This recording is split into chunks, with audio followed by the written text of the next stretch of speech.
Berlin سے مطیع اللہ کی report شامل کرتے ہیں۔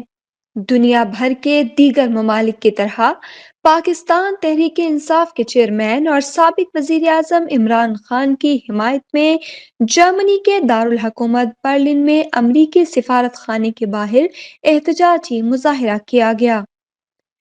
مظاہرین نے پلے کارڈز اور پاکستانی اور پی ٹی آئی کے جھنڈے اٹھائے ہوئے تھے۔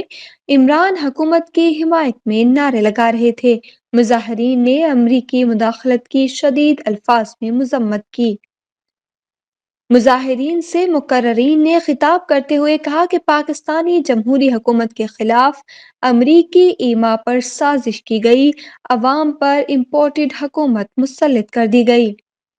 ہم امپورٹڈ حکومت کی شدید الفاظ میں مذمت کرتے ہیں۔ امپورٹڈ حکومت میں تمام نیب زدہ اور کرپشن کیسز کا سامنا کرنے والے شامل ہیں۔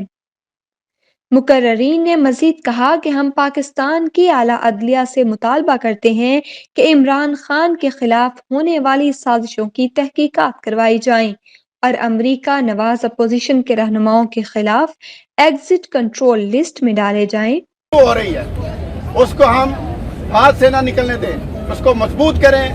اپنے جو ہمارے فیملیز ہیں، ہمارے ریلیشن ہیں، ان کو مضبوط کریں اور آنے والے الیکشن میں پاکستان کو ایک بھاری مینڈیٹ سے کامیاب کرائیں، تاکہ ان جیسے لوگوں کے امریکہ کی طرح یا جو ہمارے غدار ہیں ملک کے اندر بیٹھے ہوئے چور ڈاکو لٹیرے جنہوں نے اس ملک کا بیڑا غرق کیا، جنہوں نے کھا دیا، ان کو نکال کر باہر پھینکیں۔ At this point in front of the US embassy, it's because it's foreign intervention.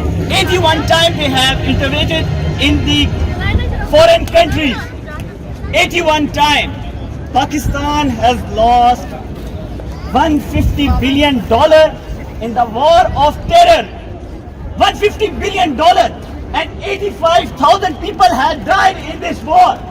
بتاتے ہیں جو کہ ساری زندگی ماضی ان کا اس بات کی گواہی دیتا ہے کہ مختلف ممالک میں جا کر اور اپنے مفاد کی خاطر ان ممالک کی رجیم کو چینج کرتے رہے ہیں۔